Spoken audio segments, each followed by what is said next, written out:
Hey everyone, Matt here and welcome to today's video. It's going to be my first core set 2021 deck guide. It's a brew I love to do every time a new set comes out. Mono Black Control. It's a deck that I just love to play, whether it's good or bad in the current meta, I don't mind. I just love playing it.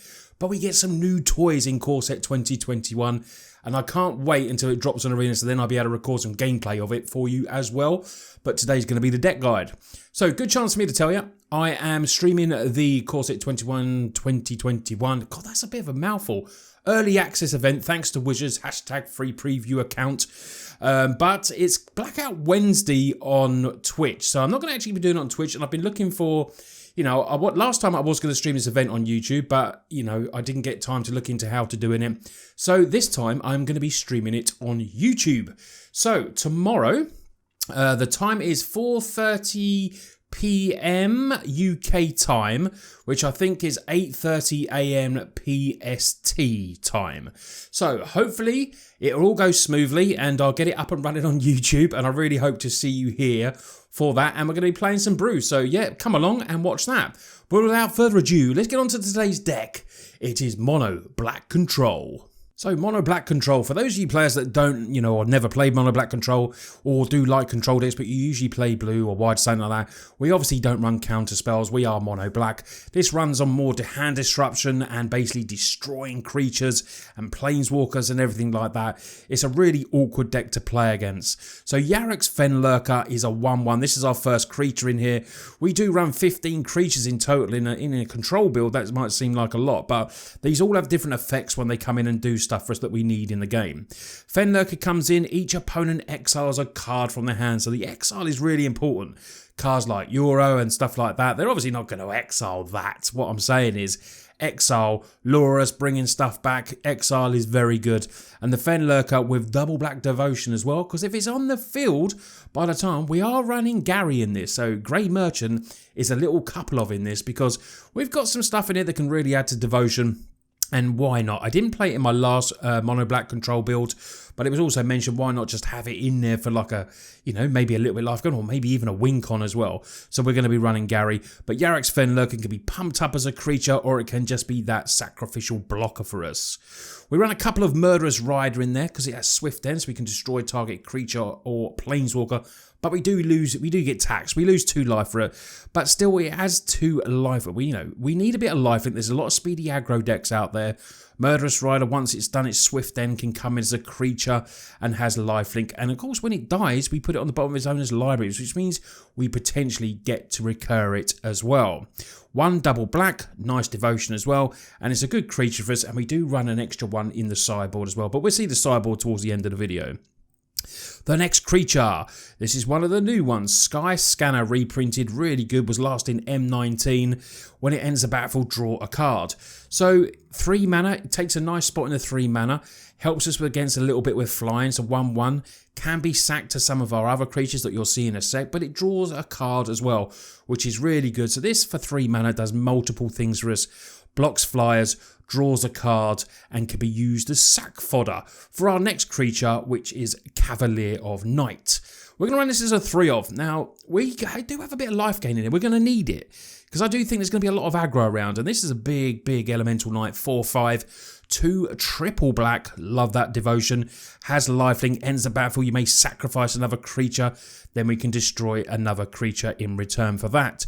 So we could sack a Sky Scanner, how about a Sky Scanner, that sounds better, or even potentially a Yarek's Fenlurker as well. Seems really good, and when this dies, you get to return a card, 3 mana or less. So we can actually return the Sky Scanner, draw a card, or we can perhaps, bring the Yarek's back as well and make opponent discard a card again.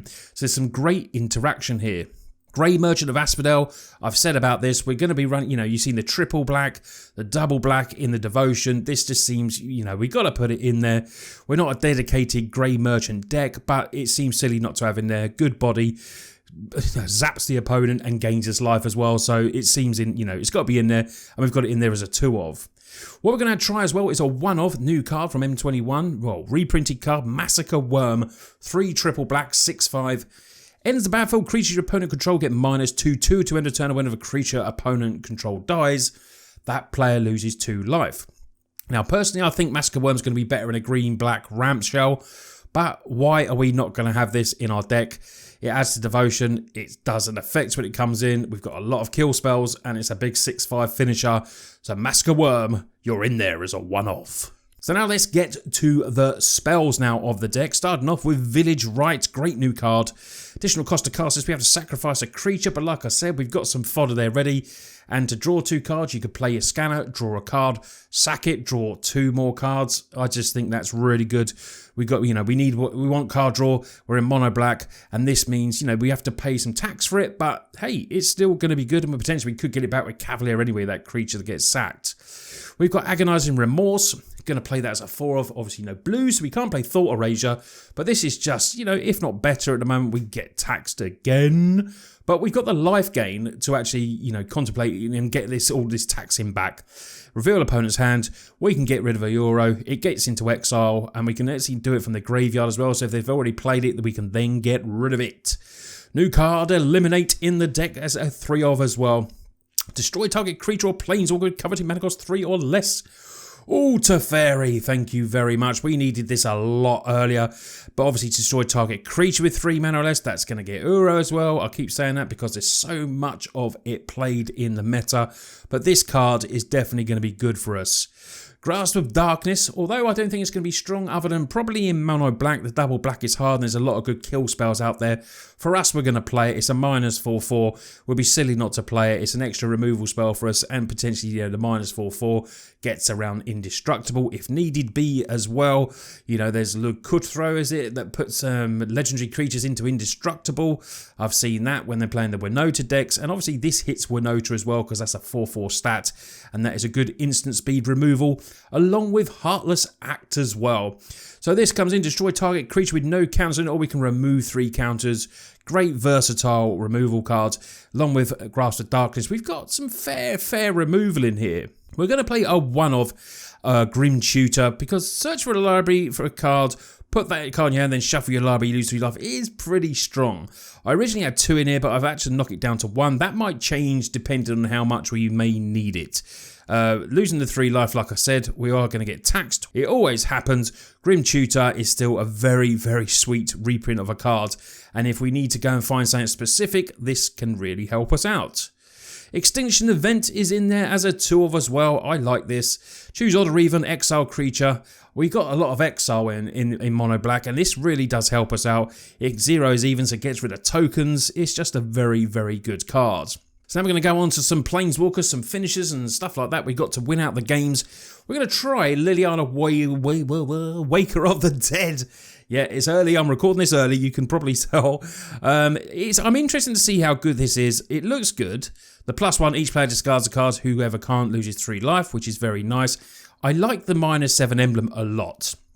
If we're killing a lot of creatures, coming across aggro creature decks, this could be really good where we can put a target creature from a graveyard. So that's opponents onto the battlefield under our control, gain haste. It seems really sweet, and I'm definitely interested to see this, just as a cheeky 1 of, but don't expect, don't be surprised if this doesn't get upped. Liliana, Dreadhorde General, of course, is going to be in the deck because it's just really cool. And we've got an extra one on the sideboard. And Ugin the Spirit Dragon is back. And we are certainly going to play this as 2. We're not a ramp deck, but this is our endgame finisher as well. The +2 can just destroy people. The -X to, exile everything. Oh, it's amazing. And the -10, 7 life, 7 cards. 7 permanents. We may not be able to do the 7 permanents, but 7 life, 7 cards seems absolutely amazing for us. So let's get on to the land base now. We're going to run 24 lands. We're mono black, so we're not going to worry about other colours. A control deck sometimes run a bit more, but I used to run on 23 with mono black. But because we've upped it a little bit with Ugin with the CMC, but our average CMC I think is around 3.2, so 24 should be okay. We've got Blast Zone in here just as a 1 of a couple of Castle Lock Thwain as well, which helps with card draw, and we get drained, of course. Field of Ruin is another card in there to get rid of anything that's, on the opposing side that, making tokens, scrying, we all know what those cards do. Labyrinth of Scoffers seems like it could be good in this deck and help us, removing target attacking or blocking creature. 1 combat, we just got to keep the mana open. which occasionally we'll be doing because we've got instant speed removal and everything like that. So this could be very handy. And then we go into 17 swamps, and we're going to run a couple of Witch's Cottage because, you know, we're going to have the swamps on the battlefield and ends the battlefield untapped. You may put a target creature card. Hey, let's get back Gary. Let's get back something that's really good. So Witch's Cottage can certainly do some work for us. So that is the main board of the deck. I've explained it, you know, hopefully you see where the journey of this deck is going, controlling the board. We will literally be doing hand disruption, destruction everywhere, which is what Mono Black does really, really well. And then hopefully we'll be in the end game and getting some big finishers in there. Cavaliers, maybe Gary can do it in the Massacre Worm. If not, we'll be leaving it to our Planeswalkers. So let's get on to the sideboard now. Quick look at the sideboard here. We've got Kite Sail Freebooter back, so we're definitely going to have that as a couple of in the sideboard. Nearly had it in the main, but I'm going to try it in the sideboard. Potentially, you know, this could be swapped over, but I want to give it in there. It was good last time, so let's see how good it is again this time. An extra Murderous Rider, like I've already spoke about. And then I'm going to put in a little 3-of, a little cheeky new card here called Spark Hunter Masticore. Colourless, so it's good for us to play. At additional cost to cast a spell, we have to discard a card. But it has protection from Planeswalkers, and for 1, we can deal 1 damage to target Planeswalker. And for 3, it can get indestructible to end of turn. This seems pretty sweet. Great card to come in, if, you know, just for variable matchups. And I think this Spark Hunter Masticore could maybe push its way into the main, but I'm not too sure. Sideboard, we got it in as a 3-of. I think it's going to do some work for us. Duress is in there as a 3-of as well if we need some extra hand removal. Heartless Act, like I spoke about, we've got an extra one there. Sorcerer's Spyglass, of course, naming any talk but Planeswalker or anything that is really a problematic for us. And then we've got a bit more mass removal, potential mass removal, Cry of Canarium and Ritual of Suit, which are both good. Both do separate things. One exiles for -2/2 and one destroys all creatures mana cost 3 or less. And the last card in the sideboard is an extra copy of Liliana, Dreadhorde of General, in case, you know, we're in a heavy Planeswalker kind of matchup, and that is just a great card just to have an extra one of. So this is my first brew, a Mono Black control, a deck that I love to play, and I can't wait to give it a try, especially in the early access event. I really hope I do see. If you're watching this today, on the day the video's gone live, I will see you tomorrow on this, and we'll be giving this deck a try because I've got an unlimited account, a free preview account. It's fully stocked thanks to Wizards. Hashtag sponsored, hashtag free preview. We've got to get all that in to make sure everything's right. But yeah, let me know what you think of the brew. Any cards you think would be good added. We obviously haven't tested it yet, but I can't wait to do so. Anyway, you lot take care. Hopefully I'll see you all tomorrow, and if not, I'll see you on the next video.